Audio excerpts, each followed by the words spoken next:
Sulla seconda linea abbiamo le canne, le scope OPS, riconoscibili dal logo, anziché la scritta come avevo visto in precedenza, clip anch'essa in carbonio.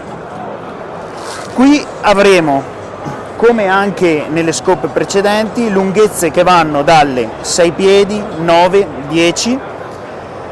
Sono stati introdotti nuovi libraggi.